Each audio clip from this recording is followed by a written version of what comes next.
জাতীয় দলে খেলবেন কি খেলবেন না, জাতীয় দলে তাকে রাখা হবে কি হবে না, এই নাটক চলছে। একের পর এক নাটকে দেশবাসীও বোধহয় নাটকের রঙ্গমঞ্চের মধ্যে ঢুকে পড়েছে। নাটকের রঙ্গমঞ্চের আরও অনেকখানি বাকি। দুদিন আগেই তিনি বিদেশি এক ক্রিকেটারের কাছে ঘোষণা করলেন তিনি আর জাতীয় দলে খেলবেন না।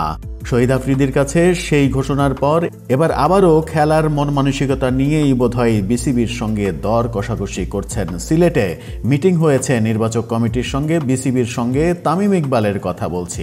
তামিম ইকবাল ফিরবেন কি ফিরবেন না এ ব্যাপারে সাসপেন্স এখনও রাখতে চাচ্ছেন প্রধান নির্বাচক গাজী আশরাফ হোসেন লিপু।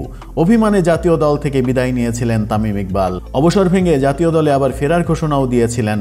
যে শেখ হাসিনার নির্দেশে ফিরতে চেয়েছিলেন তিনি এখন সাবেক এবং পলাতক, অথচ এখনও সাবেক হননি তামিম। তার ফেরা না ফেরা নিয়ে এখনও চলছে জল্পনা কল্পনা।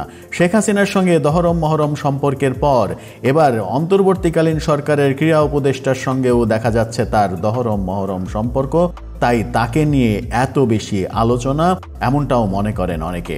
বুধবার জল্পনা কল্পনার অবসান ঘটাতে তামিম ইকবালের সঙ্গে বৈঠকে বসেছিলেন বিসিবির প্রধান নির্বাচক। আগামী 19 ফেব্রুয়ারি চ্যাম্পিয়ন্স ট্রফি শুরু হবে। 12 জানুয়ারি আইসিসির কাছে পাঠাতে হবে প্রাথমিক দল ঘোষণার আগে তামিমের সঙ্গে বৈঠক করেছেন লিপু।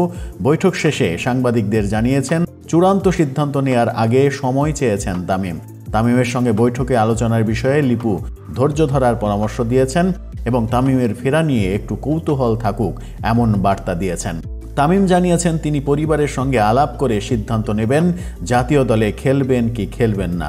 জাতীয় দলে খেলবেন কি খেলবেন না এই সিদ্ধান্ত নিতে তাকে পরিবারের সঙ্গে কেন কথা বলতে হবে সেটিও আশ্চর্য ঠেকে অনেকের কাছে।